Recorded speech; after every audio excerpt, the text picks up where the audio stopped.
if I told you the first hour of every workday could be worth $6.7 million in retirement? I'm not exaggerating. The math comes straight from the US Bureau of Labor and Statistics and about 30 years of stock market data. And the people most likely to need this, the tradespeople, warehouse workers, blue-collar construction workers, are the same people that nobody bothered to show. So today, I'm gonna walk you through it with real money, real wages for the everyday real worker. It's called the first hour rule. And by the end of this video, you're gonna look at your paycheck a little different. What's going on, guys? My name is Matt, and this is the Everyday Wealth Builder, a YouTube channel where we focus on building wealth for the 9-to-5 worker. This video is for educational purposes only. This is not personalized financial advice. Past performance does not guarantee future results. Make sure to consult with a licensed financial professional before making any investment decisions. Back to the video. Think about how your financial life actually works. You go to work, you put in the hours, whether that's behind the desk or at a job site. The paycheck comes in, and for a day or two, you're feeling pretty good about yourself. Then what happens? Rent, mortgage, utilities, car payment, those all come tumbling out of your bank account. And just like that, the good feeling is gone. And that's assuming nothing breaks, like the water heater going out, car needing a new transmission, an unexpected medical bill. Next thing you know, you're reaching for a credit card. And now, you're not just behind, you're behind with interest. Most people assume that this is just how it's supposed to work. It's not. Now here's the question that everybody asks. Why doesn't it get better when you get paid more? Well, you get a raise, and then what happens? Your account looks healthier, so you think you're gonna upgrade a few things. Maybe it's a new truck, a better apartment, a few more subscriptions. That's not reckless, that's you being human. You worked hard for that, so why not reward yourself? But without even realizing it, your lifestyle grew alongside your income. Economists have a term for this. It's called lifestyle inflation. More money in, more money out. It's like you're on a treadmill, only running faster and going nowhere. Well, in about 90 seconds, I'm gonna show you exactly what it looks like when you take that 1 hour off of the treadmill. But first, you need to understand why this is one of the only pieces of math the working person can control. Think about it like this. You can't control inflation, you can't control the stock market, and you can't control whether or not your boss is gonna give you a raise. What's the one thing you can control? What happens with your time. Every day you go to work and you trade your time for money. That's the deal. I was part of that. So I asked myself one question. Out of all the hours I'm working this week, how many of those hours are for me? For my future, for my family's future. So I made a decision. Whatever work pays me that first hour of the day, that goes to my future self. I save it, I invest it, I put it to work before anyone else has a claim on it. And that is the first hour rule, as simple as it sounds. It's not about getting rich, it's about getting free. But what does that look like in practice? The numbers I'm about to show you aren't something I just made up. These come directly from the US Bureau of Labor and Statistics. These are the median wages of full-time employees across the United States at every age of their career. This isn't the best case scenario. This isn't some tech worker's salary. This is the middle of the road for the average working American. At 18 years old, that first hour is worth approximately $15 an hour. By your mid-20s, that jumps up to $28. And then well into your 30s and 40s, that number jumps up to about $36 an hour. And I know what you're thinking. That doesn't sound like much. And honestly, in the beginning, that's the same thing I thought, until I saw what happens when you let time, consistency, and compounding take effect. Before we get started, let's assume that that first hour we're putting away goes into a simple two-fund portfolio, two indexes, one that tracks the S&P 500 and one that tracks the NASDAQ 100, have historically made 12% annually over the last 30 years. So let's say you start at 18 years old and you take that first hour of pay every workday and put it into that portfolio. Looking back at the BLS data, that is about $15 every workday. At 28 years old, approximately 10 years into your journey, your contributions now have grown to approximately $28 a day, and your investments, if consistent, have grown to approximately $100,000. You didn't win the lottery, you didn't get an inheritance. You just showed up to work, set 1 hour aside, and you let the market and time do the rest. By 33 years old, that portfolio could grow to $250,000. That's enough for a down payment on almost any house in America. By 38, you officially crossed the $500,000 mark.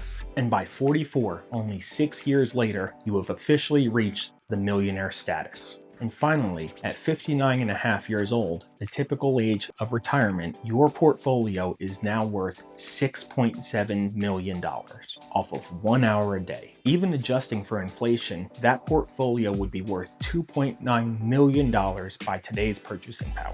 And think, all you did was put up $338,000 of your own money over the course of 40 years. The market did the rest. Now I know somebody is sitting there watching this going, yeah, but what about stock market crashes like 2008 or the dot-com bubble where the market dipped down 30 to 50%? You know what?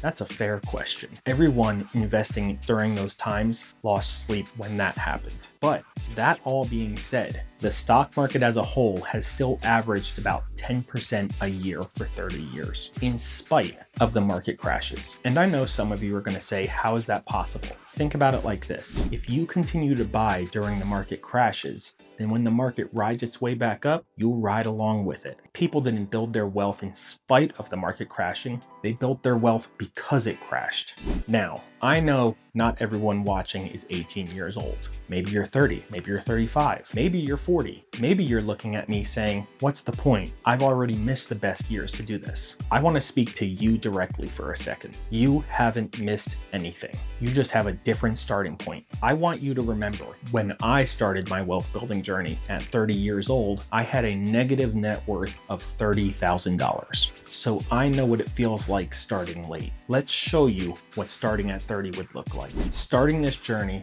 at 30 years old, utilizing the same BLS data, your first hour rate would be about $28 an hour. By 37, your daily contributions for the first hour rule grow to about $35 an hour, while your portfolio grows to just over $100,000 in 7 years. 6 years later at 43, your portfolio passes the $270,000 mark. Only 5 years later at 48 years old, your portfolio grows to over $500,000. And at 53, you hit that $1 million mark. When you finally reach 59 and a half years old, your portfolio is now worth about $2.26 million, or about $1.25 million in today's purchasing power. And that's on $226,000 contributed over 29 years. Now listen, I'm not going to sugarcoat this for you. There is a cost to waiting. Those 12 years between 18 and 30 will cost you about $4.4 million in portfolio value, or about $1.6 million in today's purchasing power. That's not a small number. Let's not pretend that that is. But if you're 30 or 35 watching this and hearing that number stings, good, it should. Let it sting for 10 seconds and move on. Because the worst thing that that number can convince you of is that it's too late to start, and it isn't. Remember, a $1 million portfolio is better than nothing. So don't let that number stop you from trying to create something better for yourself. The right time to start was when you got your first paycheck. The next best time to start is now. Remember, if you are going to start doing this, check if your company has a 401k match first. If it does, contribute to that first, because if your work is willing to match what you put in, that's free money left on the table. If you're already contributing to a 401k match, then maybe you should start a Roth IRA. And if you max out the Roth IRA contributions, that's when you should open a brokerage. We'll do a full breakdown in another video. That's for another time. There's one more thing I want to address, because if I don't, the math won't math. Some of you watching this are going to go, well, this is all great, but I can't contribute $35 a day. I hear you. If that's where you are, the rule can still work. Maybe don't do it every day. Maybe do it 2 or 3 times a week. If you can't do $35, start with $5. Start with whatever doesn't break you. Because the point of the first hour rule isn't the dollar amount, it's the habit. It's deciding some portion of your work belongs to the future before it belongs to the rest of the world. Here's what I want you to take away from this, that just 1 hour of your workday every day over the course of your career can build everyday wealth. It's not about luck. It's not about timing. It's not about being born into the right family. It's just math. And math doesn't care if you come from the right family, or if you pour concrete, or if you drive a truck. It only cares about two things: how much you put in there and how long you leave it there. Most people will watch this video and think that's a great idea and then go back to the same old routine, but some of you won't. Some of you are going to look at your next paycheck a little differently and open an account and make a plan. In 20, 30 years from now, you're going to look back at this moment and think this was the moment that changed everything. Not because of me, but because of you. Because you decided that your future is worth 1 hour a day. If this video gave you a new way to think about money, please consider sharing this with friends, family, or coworkers. Those people that you think need to hear it. This is the kind of information that changes lives, but only if it reaches those that need to hear it. And if you're new to this channel is built for the everyday worker, the people who have never been handed anything and decided to build it for themselves. If that's you, hit subscribe so you don't miss what's coming up next. And drop a comment below. Tell me where you're starting your journey, 18, 30, 45. I'd love to hear it. And remember to always consult with a licensed financial professional before you make any investment decisions. I'll see you in the next one.